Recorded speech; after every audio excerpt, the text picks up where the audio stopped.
¿Qué tal, estimados hermanos? Es un gusto saludarles por este medio. Deseo que cada uno de ustedes esté bien, que Dios les bendiga, que la paz de nuestro Señor Jesucristo llene nuestros corazones.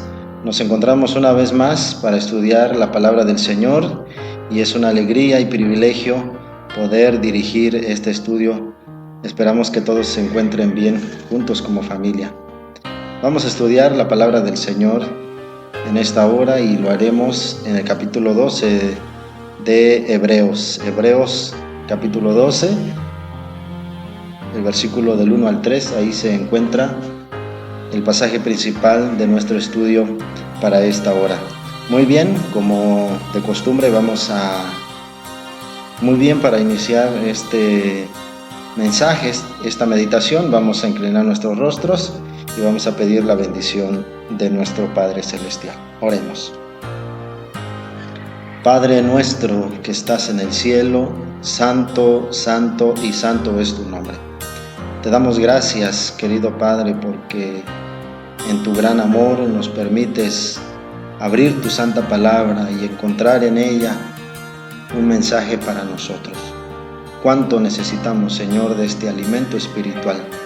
Por favor, fortalece nuestra vida, que nuestra fe, Señor, se vea reafirmada al estudiar tu santa palabra. Queremos encontrar en ella, Señor, fortaleza. Por favor, querido Padre, donde quiera que estén tus hijos, escuchando esta meditación, por favor, Señor, bendíceles. Si alguno está enfermo, si alguno tiene alguna necesidad económica, si alguno, Señor, está pasando por un momento de tristeza, tú que eres el Todopoderoso, Señor, que le puedas ayudar. Que envía a tus ángeles, querido Padre, para que asistan a tus hijos tal como lo has prometido en tu santa palabra. Y también que el poder de tu Espíritu Santo conquiste nuestros corazones para tu reino. Pedimos estas cosas en el nombre de nuestro Señor Jesucristo. Amén. Muy bien, entonces todos juntos ubiquémonos en Hebreos capítulo 12, versículo 1. Quiero compartir con ustedes este pasaje. Hace algún tiempo lo estudié y me parece que esto es lo que necesitamos en nuestros días, quienes hemos decidido seguir a Cristo y quienes tenemos como propósito entrar en el reino de Dios. Mis hermanos, la vida cristiana no es de ninguna manera algo fácil.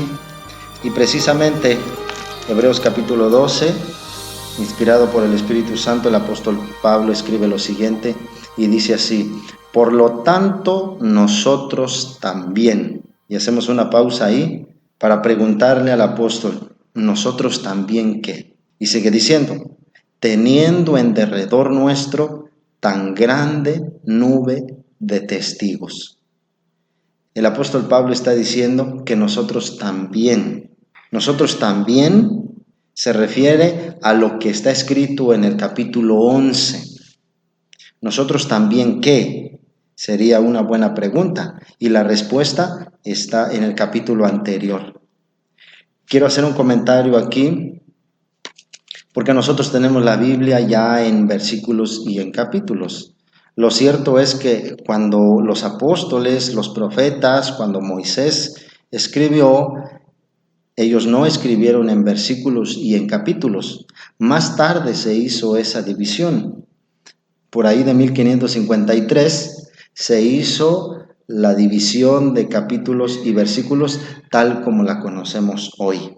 Para efectos de estudio, repito, la Biblia se dividió entre capítulos y versículos, porque la división que se tenía antes era de libros, pero no había una división en cada libro de capítulos y versículos. Eso se hizo por ahí de 1553 para efectos de estudio. Entonces, si nosotros estamos en el capítulo 12, bueno, bien podemos considerar que es parte del capítulo 11. Me gustaría leer desde el versículo 33 del capítulo 11 para que cuando lleguemos al capítulo 12 entendamos de mejor manera por qué el apóstol Pablo dice nosotros también. Escuchen cómo dice la palabra del Señor, Hebreos 11, versículo 33. Que por la fe conquistaron reinos, obraron justicia, alcanzaron promesas, taparon bocas de leones, apagaron fuegos impetuosos, evitaron filo de espada, sacaron fuerza de la debilidad, fueron valientes en batalla y rechazaron ejércitos extranjeros. Algunas mujeres recobraron a sus muertos por resurrección. Otros fueron torturados y rehusaron el rescate para alcanzar mejor resurrección. Otros sufrieron burlas, azotes, cadenas y prisiones. Fueron apedreados, aserrados, tentados, muertos a espada. Anduvieron de acá para allá, cubiertos de pieles de oveja y de cabras, pobres, angustiados, maltratados. Versículo 38. Hombres de los cuales el mundo no era digno. Anduvieron errantes por los desiertos y montes, por cuevas y cavernas de la tierra.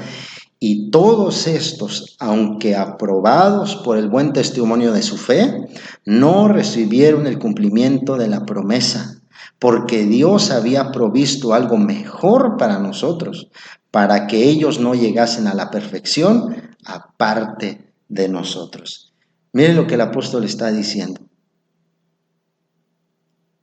Y sigue entonces el capítulo 12. Dice, por lo tanto, nosotros también. Y aquí está la respuesta a la pregunta de ¿nosotros también qué? El apóstol Pablo está diciendo, nosotros también como estos hombres. Todos sabemos que el capítulo 11 de Hebreos es el capítulo de la fe, donde aparecen hombres del pasado, héroes de la fe como Enoc, Noé, Abraham, Sara, Isaac, Jacob, José, Moisés, Rahab, Gedeón, Barak, Sansón, Jefté, David, Samuel, los profetas y muchos otros. Ellos son los héroes de la fe. Y ahora el apóstol Pablo dice, nosotros también como ellos. Como ellos, ¿qué cosa? Como ellos debemos avanzar en el camino de la fe. La vida cristiana, hermanos, es comparada a una carrera. Y el apóstol Pablo dice que antes que nosotros, ellos ya corrieron la carrera de la fe, el maratón de la fe. Y él dice que no han recibido su recompensa, que es la gloria eterna, la inmortalidad. Porque Dios no quiere que primero unos la reciban y luego otros. Si nosotros también como ellos debemos enfrentar los desafíos de la vida cristiana, mis hermanos, su testimonio, el testimonio de estos hombres de Dios que vivieron en el pasado, nos va a servir para enfrentar los desafíos que nosotros tenemos ahora. Por eso el apóstol dice, por lo tanto nosotros también, teniendo en derredor nuestro tan grande nube de testigos. Ellos son los testigos, no es que nos estén viendo ahora. A reserva de Moisés, de Elías, de Enoc, que fueron llevados al cielo, como dice la Escritura, los demás están durmiendo, así como Daniel. El Señor le dijo a Daniel, tú irás a descansar en paz, pero te levantarás en aquel día postrero para recibir tu recompensa. Entonces, no es que nos estén viendo, sino su testimonio es el que tenemos ahora nosotros y son un ejemplo a seguir. Dice el apóstol, tenemos una nube de testigos, muchos héroes, muchos mártires que ya pasaron por aquí y tras los cuales vamos nosotros. El panorama que pinta el apóstol Pablo, la escena que nos describe, es como cuando un atleta entra al estadio. Muchas veces hemos visto en la televisión o en alguna competición local que entran los atletas y pueden ver en las gradas circulares a todo el público que con aplausos les anima a dar todo lo que tienen para ganar esa competencia. El apóstol Pablo dice, hay testigos que ya pasaron por aquí. Ellos ya anduvieron en el camino de la fe y pasaron, decían los versículos, pasaron burlas, azotes, cadenas, algunos sufrieron el martirio. Muchos de ellos, mis hermanos, tuvieron una muerte horrenda. Sin embargo, tendrán una buena recompensa porque se aferraron a las promesas de Dios. Y por eso cuando el apóstol dice, hagan de cuenta que están llegando a un lugar donde hay mucha gente, hagan de cuenta que estamos comenzando la carrera como los atletas comienzan una carrera en el estadio. Cuando nosotros conocemos a Cristo, mis hermanos, hagamos de cuenta que nos inscribimos en esa carrera.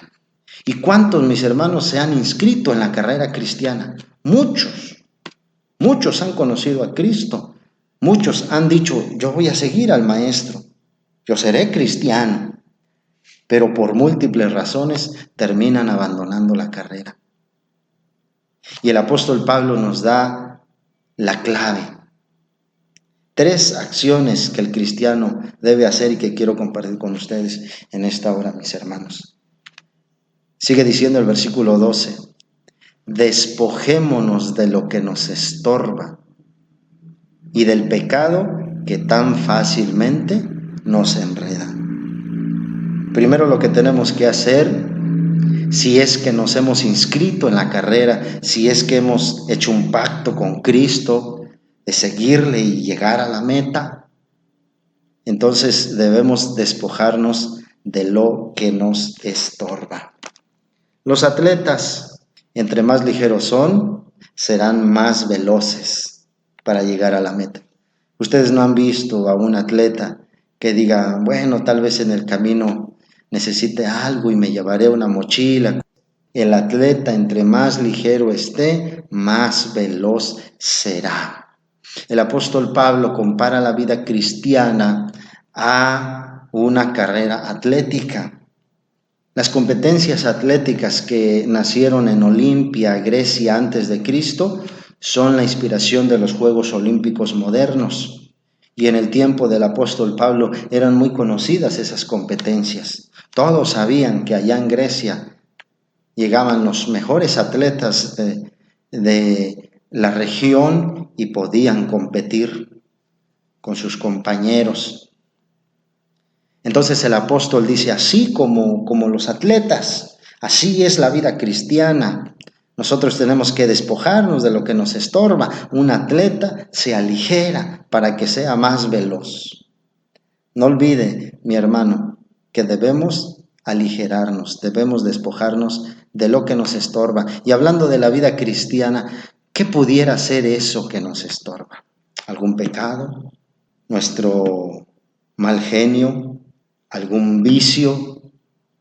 Alguna cosa, mis hermanos, no nos deja avanzar. Y preferimos mejor quedarnos quietos, desistir de la carrera, que seguir avanzando porque nos sentimos muy pesados, porque es imposible avanzar con todo lo que tenemos. Muchos dicen, yo quiero, pero no puedo dejar este vicio. Yo quiero, pero no puedo dejar aquello o lo demás o lo otro. Mis hermanos, hay que despojarnos con la ayuda de Dios de lo que nos estorba. Y sigue diciendo, y del pecado que tan fácilmente nos enreda.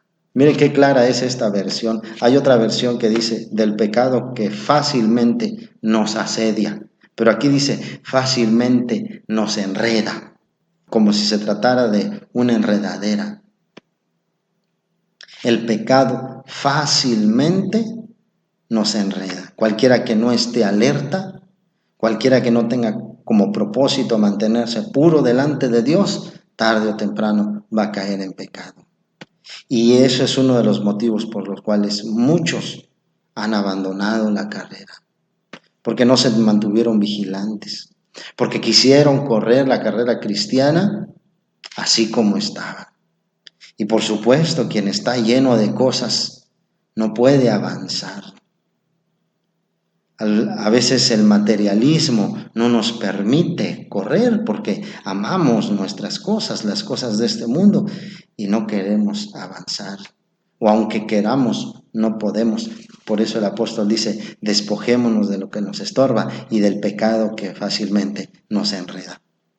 Y también dice, y corramos con perseverancia la carrera que nos es propuesta. Corramos con paciencia, corramos con perseverancia.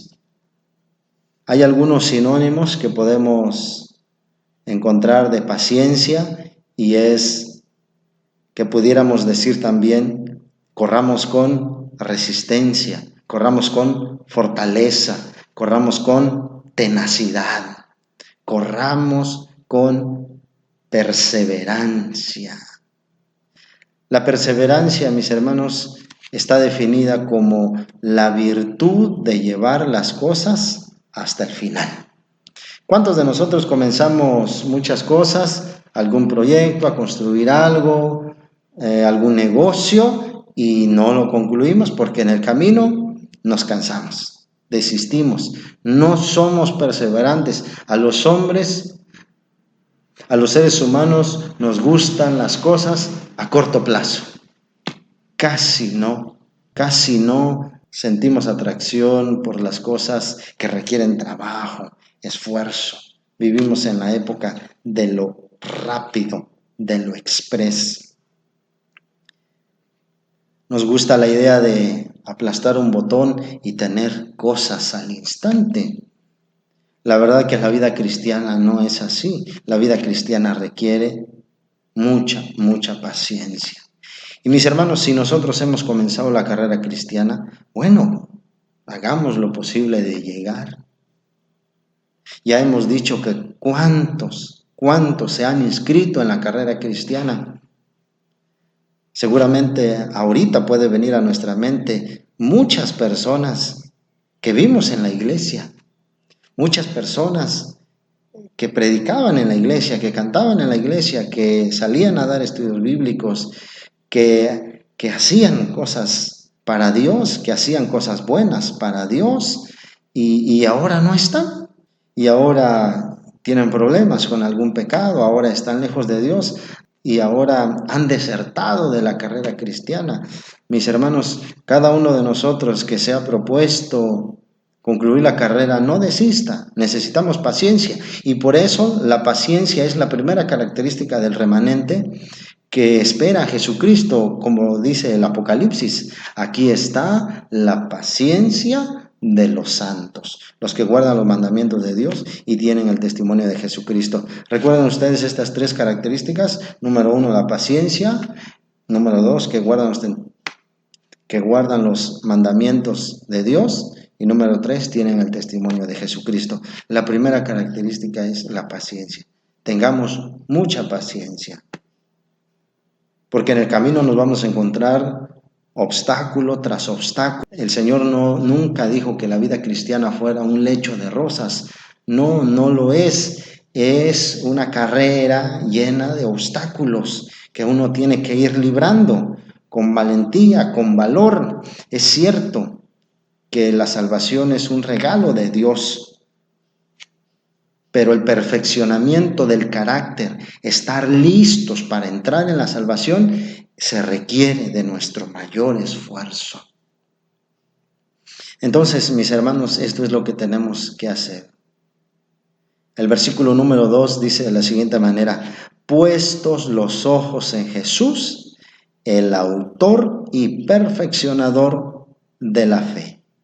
Así que el paso número 3 es poner los ojos en Jesús.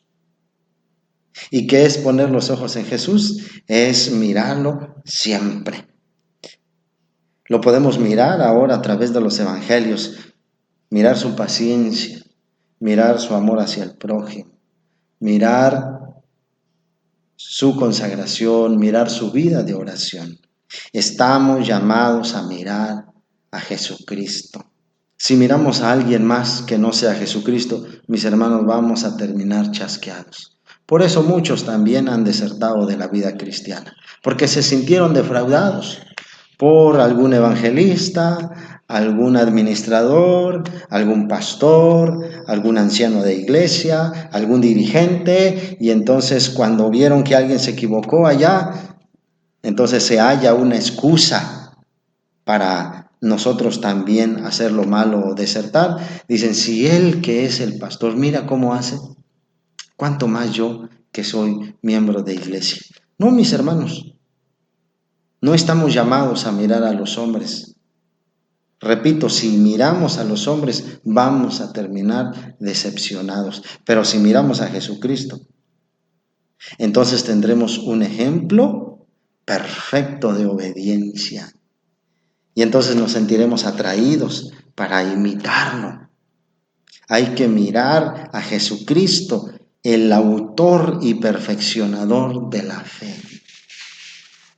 El día cuando el Señor venga, no hallaremos ningún pretexto delante de Dios para decirle, bueno, es que yo no fui a la iglesia porque los hermanos no me podían ver, es que los administradores así hacían. No. Hace tiempo visité a un hermano y le digo, oiga hermano, ¿y usted cuándo va a tomar su decisión? Y me dice, no, yo a la iglesia yo no quiero ir porque mire, fulano así hace, sutano así va y así viene, sutana, mengana, perengana, y me dijo la lista de los hermanos con todos sus defectos. Y me dice, así como están ellos, así quiere que yo vaya a la iglesia, por eso no voy. Y entonces me quedé sin palabras por un momento y le digo, tiene usted razón. La verdad que a veces en la iglesia somos un desastre. Y las cosas que usted me dice, yo se las tomo como válidas. Tiene usted razón.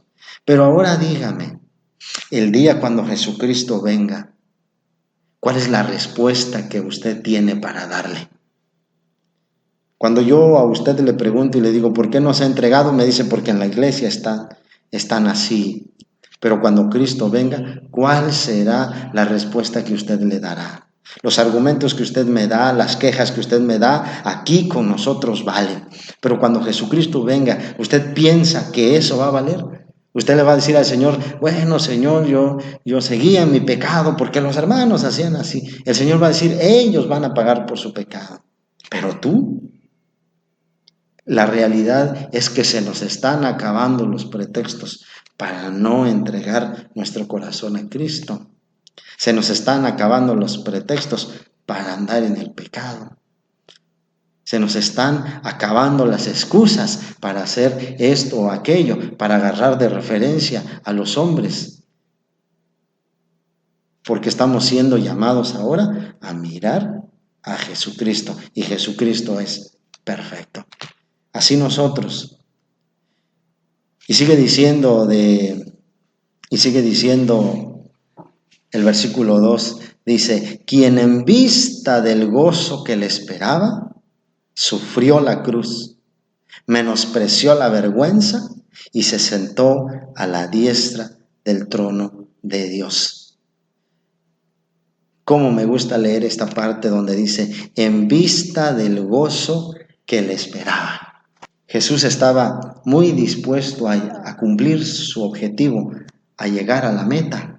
Jesús estaba muy dispuesto a cumplir su objetivo, y su objetivo era morir en la cruz, y no dejó que nada ni nadie se lo impidiera. Isaías capítulo 53, versículo 11, dice de la siguiente manera, ustedes saben que este capítulo habla de la obra del Mesías, y dice el versículo 11, verá el fruto de la aflicción de su alma y quedará satisfecho. Cuando Jesucristo vea a todos los redimidos, fruto de su sacrificio, entonces quedará satisfecho, se sentirá contento. Él estará contento, estará satisfecho cuando vea el fruto de su aflicción. Y así también nosotros, si perseveramos, si luchamos hasta el final, bueno, también tendremos el galardón y estaremos satisfechos. Y dice, en vista de ese gozo que le esperaba, sufrió la cruz, menospreció la vergüenza. Ni siquiera la vergüenza lo hizo desistir de su propósito. Mis hermanos, muchos de nosotros somos muy vergonzosos en lo que al Evangelio se refiere. Y recuerdo también que el apóstol Pablo dice, no me avergüenzo del Evangelio. Y aquí dice que a Jesucristo no le importó la vergüenza, menospreció la vergüenza. ¿Cómo se le dice a aquel que no tiene vergüenza? Pues se le dice sinvergüenza, ¿no? Bueno, para nosotros esa es una manera de decir algo negativo. La verdad es que hay que ser un sinvergüenza por el Evangelio. Hay que ser un sinvergüenza por Cristo. No hay que ser un sinvergüenza para las cosas malas, sino hay que decir como el apóstol: no me avergüenzo del Evangelio, no tengo vergüenza del Evangelio. Vergüenza nos debería dar pecar, pero no el Evangelio. Así como Jesús menospreció la vergüenza, yo puedo ser un sinvergüenza porque voy rumbo a la meta, porque sigo con entusiasmo, con tesón, porque nada me detiene. Testificar en favor de Cristo, predicar el Evangelio, se requiere que no tengamos vergüenza. Muchos por vergüenza no comparten a Jesucristo. Parece que la misión de algunos es que la gente no se entere que son cristianos. Con mucha pena puedo decir que trabajé para una empresa y mucho tiempo la gente no supo que yo era cristiano. Pero ahora que aprendemos estas lecciones, decimos: no debo tener vergüenza a causa del Evangelio. Vergüenza me debería dar andar en el pecado, pero de ninguna manera sentiré vergüenza si es que corro la carrera cristiana, si es que testifico por Cristo. Y la última parte del versículo 2 dice: y se sentó a la diestra del trono de Dios. En Apocalipsis, capítulo 3, versículo 21, el Señor Jesucristo dice lo siguiente: al que venza, le daré que se siente conmigo en mi trono, así como yo he vencido y me he sentado con mi Padre en su trono. Entonces el Señor Jesucristo venció y se sentó a la diestra del Padre, y Él ahora nos invita: si tú vences también, te sentarás conmigo en mi trono. El Señor llama a la derecha a los escogidos. Entonces, mis hermanos, bien vale la pena poner todo nuestro empeño para terminar nuestra carrera.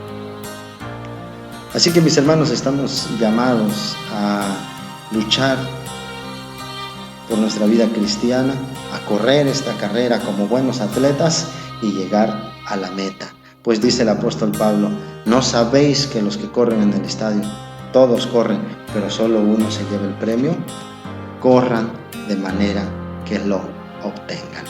Así que, con la ayuda de Dios y por su gracia, nosotros llegaremos a la meta y recibiremos de manos del Maestro la corona de la vida, la corona de la victoria. Mis hermanos, que Dios les bendiga. Y no olviden lo que hemos estudiado hoy, que para llegar a la meta tenemos que, número 1, despojarnos de lo que nos estorba. Número 2, correr con paciencia. Y número 3, poner los ojos siempre en Jesucristo. 3 pasos para poder llegar a la meta y un día, por la gracia de Dios, mirar cara a cara a nuestro Señor Jesucristo. Que Dios les bendiga, que la paz de nuestro Salvador repose en nuestros corazones. Amén.